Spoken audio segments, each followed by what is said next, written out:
Le féminisme, c'est quoi? Ça vient d'où? Et pourquoi est-ce qu'on commence à en parler seulement maintenant? Oh non. Enfin, fais gaffe quand même, parce que... Enfin, peu importe, je me lance.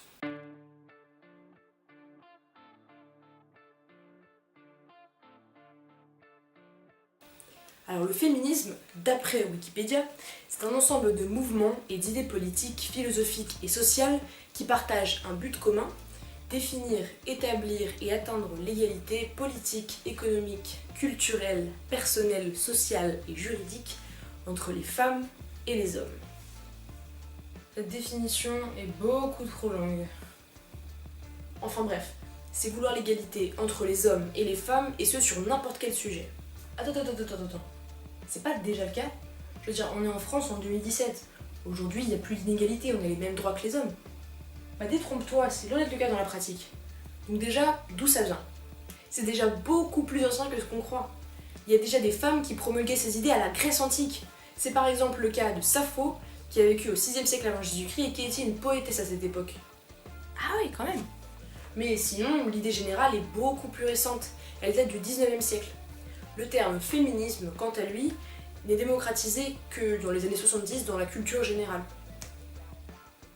Et d'ailleurs, on doit une certaine histoire du féminisme à deux femmes, Rebecca Walker, qui est une écrivaine américaine, et Maggie Humm, qui est une auteure anglaise. Et toutes les deux, elles estiment que le féminisme a connu 3 vagues, dont la première a eu lieu vers la fin du 19e siècle et le début du 20e.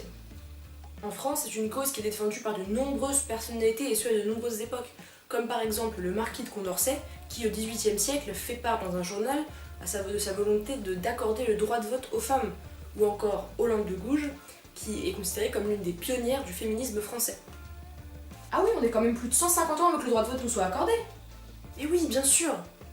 Bon, donc je disais, la première vague de féminisme va connaître la Première Guerre mondiale, et le mouvement des suffragettes en Grande-Bretagne et aux États-Unis. Suite à cela, les femmes anglaises obtiendront même le droit de vote. Comme quoi, en allant dans la rue et en faisant entendre sa voix, on arrive toujours à ses fins. Ouais, enfin ça reste à voir. Passons à la deuxième vague maintenant. Elle a eu lieu entre les années 60 et 80 et se distingue comme la continuité de la première vague, mais avec des objectifs différents, plus sociaux et visant à faire cesser une certaine discrimination. L'une des sources principales de ce mouvement est le célèbre essai de Simone de Beauvoir, publié en 1949, qui s'appelle Le deuxième sexe et qui va influencer des mouvements féministes jusqu'au-delà de l'Atlantique.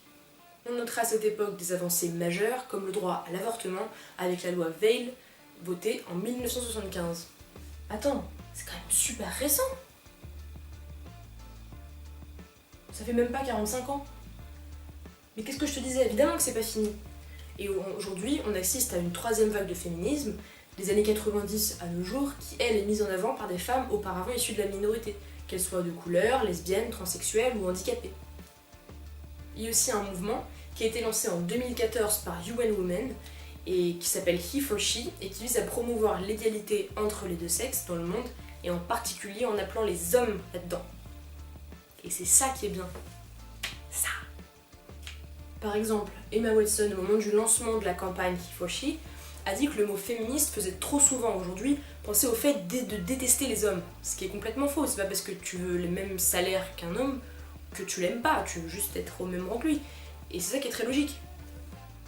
D'ailleurs, je pense que si on libère les femmes de beaucoup de choses, bah ça libérera les hommes aussi, et c'est ça qui est bien.